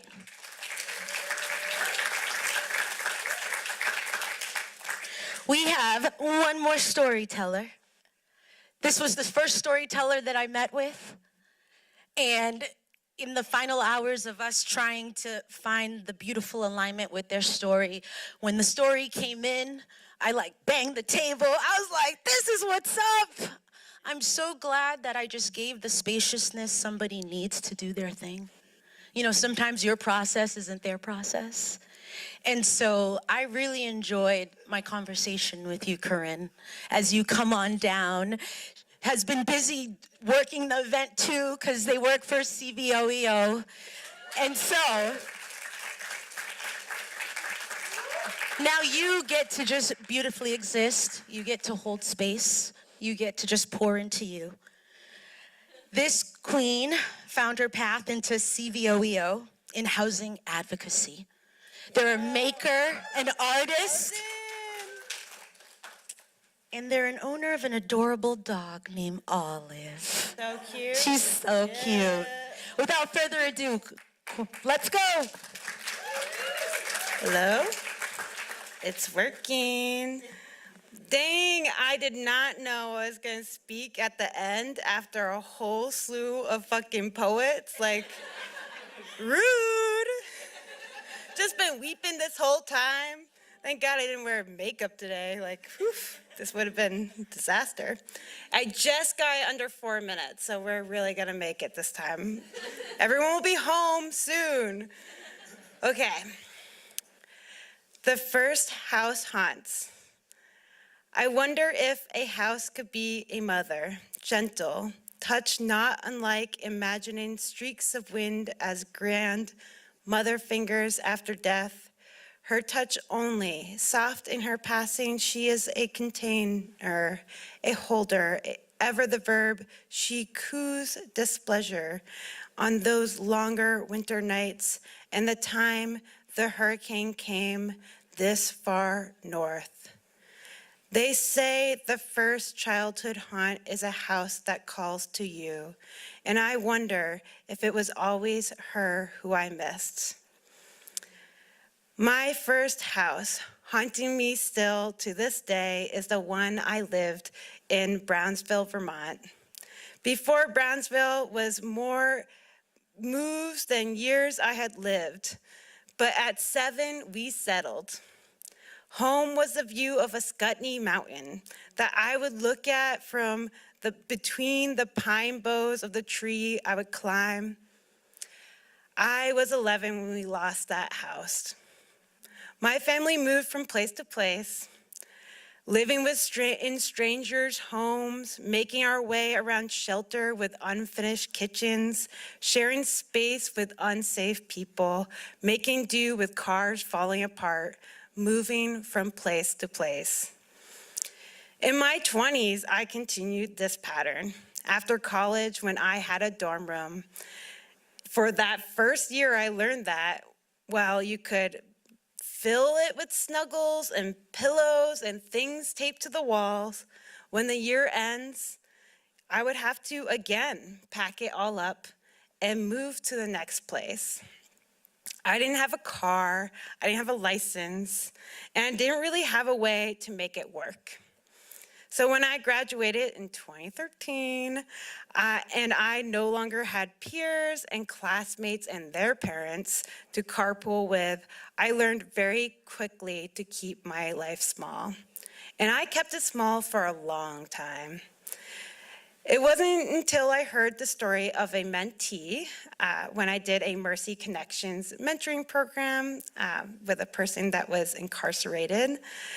Yes, great program, super cool, that I started to hear my own story, the loss of housing, how that pattern, like a cookie cutter, created the person I am today.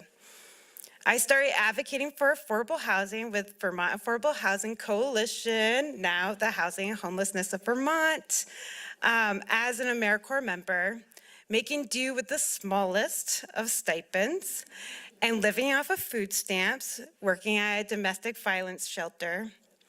And I listened to the stories of residents in subsidized housing from across the state and residents here in our neighborhood, in our community here. And I heard in their story too, the haunting of a home that they no longer had. Securing housing, an apartment that could finally have my name on after many years of barriers through my bad credit, no fault of my own, and finally working with CVOEO and local credit unions to change that. When I finally got my stable housing, I started holding on to things again. I started loosening up. I started filling my body and letting my body fill that space. I got things from my room. I put things on my wall. I had sheets on a bed which I also had. I finally got a doctor who told me I had an autoimmune condition that was going rampant, which we took care of. I finally did my taxes, also at CVOEO, after years of avoiding them. And I got to know my neighbors. I talked to them when I saw them in the morning, exchanged comments about the weather, about their kids, the green space. I finally knew my corner store owner and would make comments about the art in the space and express gratitude for the new products and make jokes and talk about block parties. In 2020, I had a friend who I met through a local budding business class, also through Mercy Connections. We went on a walk, as we did sometimes when she wasn't teaching me how to drive.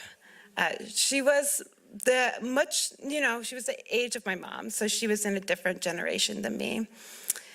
And she asked me, hey, how would you feel about buying my house? And I laughed because how could I afford a house on a nonprofit budget after years of AmeriCorps? And she said, if you want this house, we're gonna make it work. And we did. I worked with VHFA and my partner, and we now have a home to paint and grow a garden. My first permanent home in Winooski, Vermont. Yes.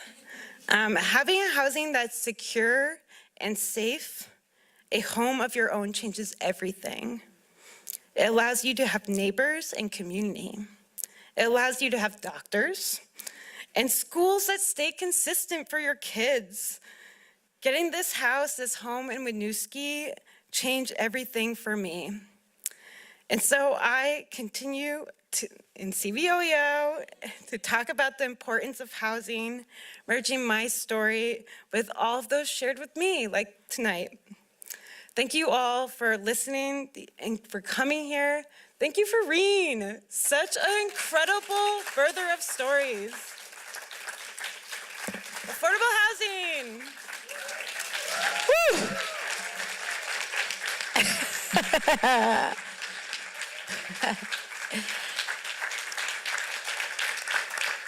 And this is why my intuition told me you'd be an amazing caboose and gift us the realness and the energy and the humor as we bring our evening to a close. Current, you told me I couldn't cry.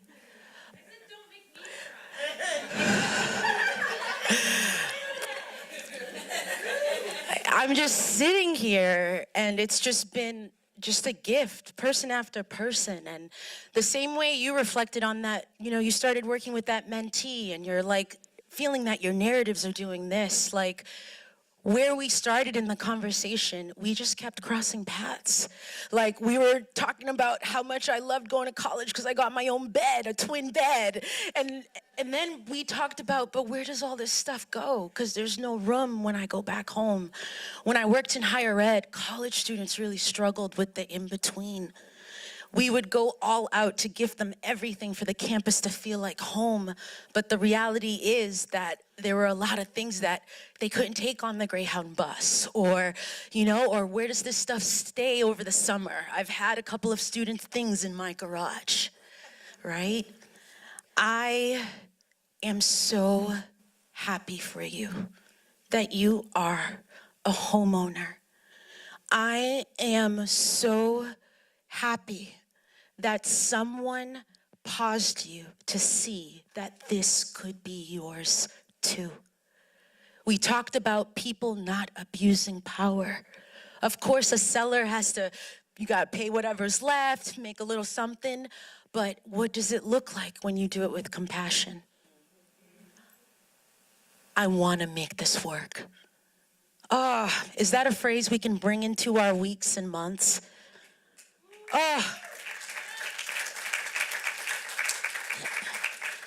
I want to make this work.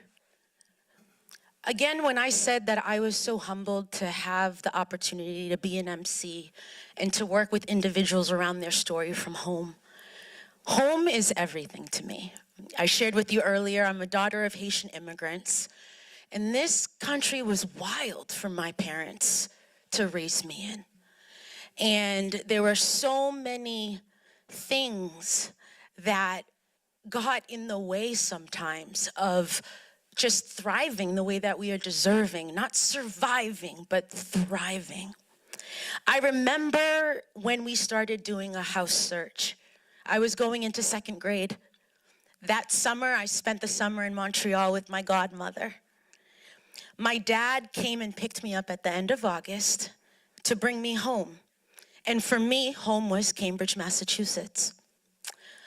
But as we're driving, I'm noticing we're not going towards signs that is Cambridge, Massachusetts. I'm remembering these familiar towns, Brockton, Randolph, Avon, because wait, this was the area that my family was doing their house search in. We pull up to an address, 74 Weston Street, Brockton, Mass. And at the time, my family had 2 cars. My dad was driving one, and there was a station wagon in the driveway.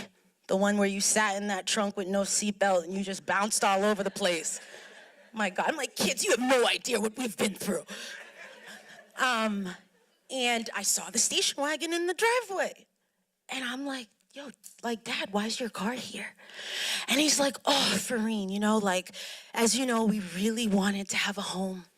And so remember we were looking at this one and the person said, we could have it if I gave them you and then I could take back my car for collateral. I am 6 years old. Anyone who knows me, I am anxious. I literally create stories on stories on stories. I'm like, oh my God, you're gonna trade me for a car and a house? Where am I going? And then this figure comes running out the side door and I start running away because I think they're gonna take me. It's my mom. My mom comes out of the house. And it's in that moment I realize, oh my gosh, that American dream. We have the house. I'm so grateful our family was able to find our way into a house. But the same way we romanticize love and we romanticize a lot of things in life, we romanticize housing. And what we don't do is hold the whole story. Bell Hooks said, the heart of justice is truth-telling. Seeing it for what it is and not the optics. People don't talk about what folks have to do to make mortgage. People don't talk about what it's like for immigrants to figure this out in a different language. My parents tried. They tried. I was also in Catholic school with my sister. And for them, the education was more important than the mortgage. And I would come to find out that we fell behind. I felt like all of a sudden I'm being told, guess what, 2 weeks, we're moving, we're downsizing, we went bankrupt, and I'm sitting there like, when did all of this happen?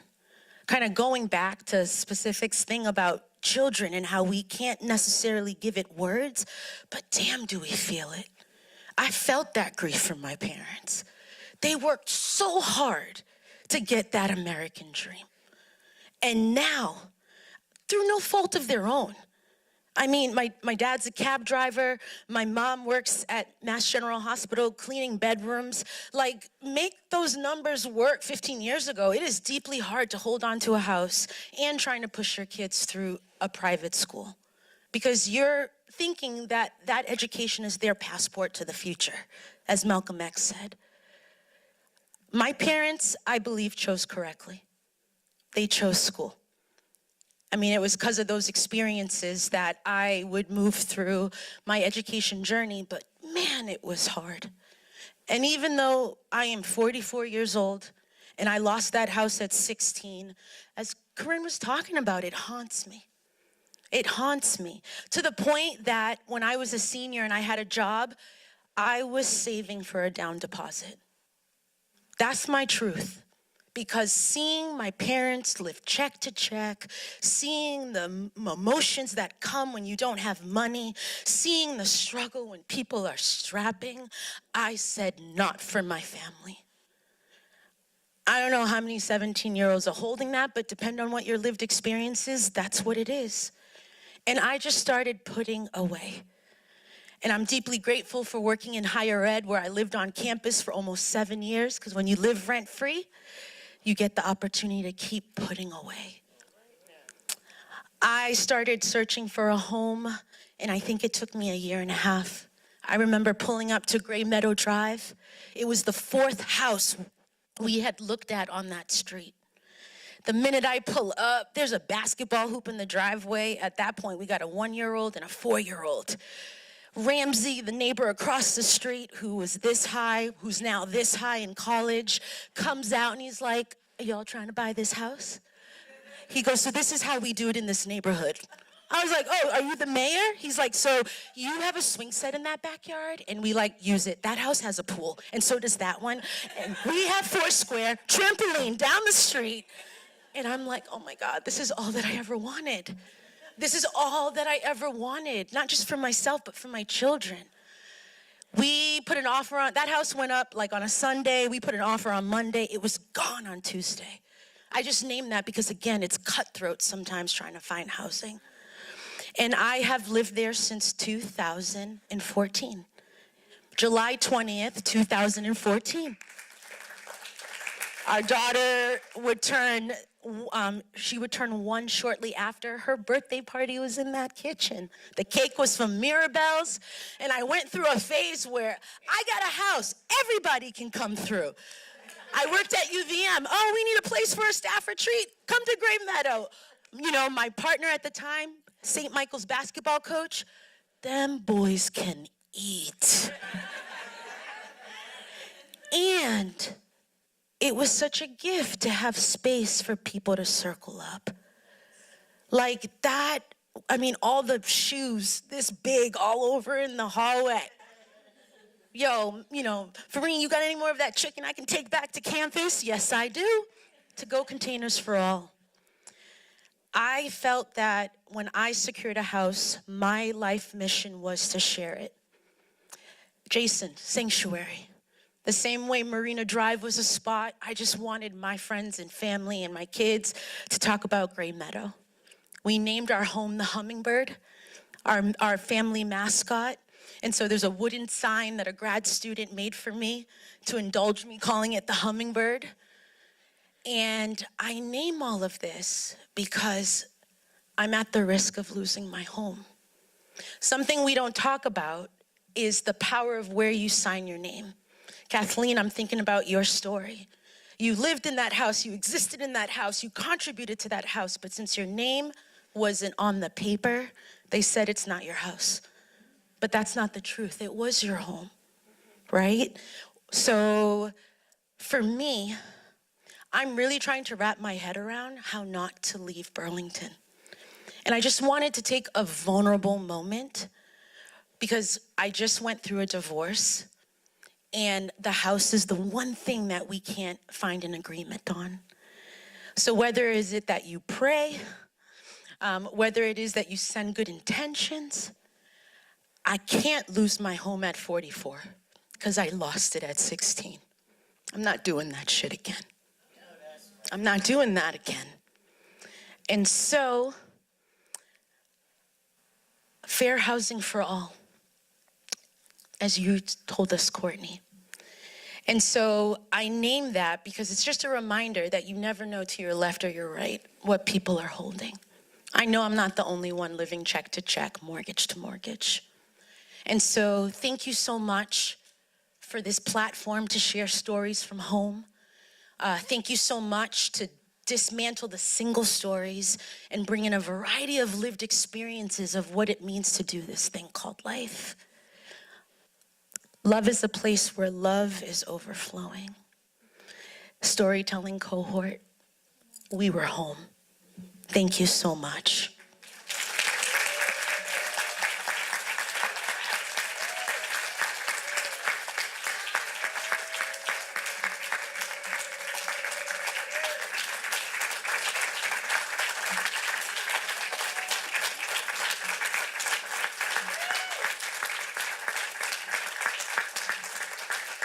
Thank you.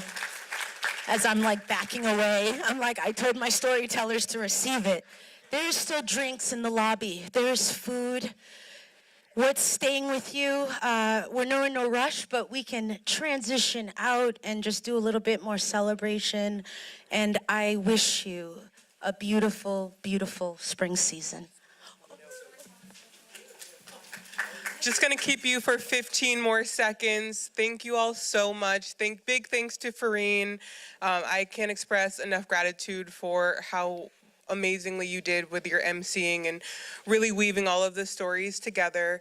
Thank you to all the storytellers as well. You all filled this space with so much heart and bravery. And I'm really inspired in thinking about what my story of home is as well. Just want to wrap up by saying that this was our Fair Housing Month kickoff event, and the month continues. We have lots of other events that people can participate in, including a Know Your Rights workshop, which will be in South Burlington next Saturday. Tune in for Fair Housing Friday webinars. I'll be interviewing different professionals to talk about their intersectioning with the Vermont housing market. Those will be virtual, and you can find out all of our Fair Housing Month events at fairhousingmonthvt.org, and also check out our Thriving Communities VT social media pages as well. Thank you so much. As Farine said, please eat the food, drink as much as you'd like, and thank you so much for coming. I really appreciate it.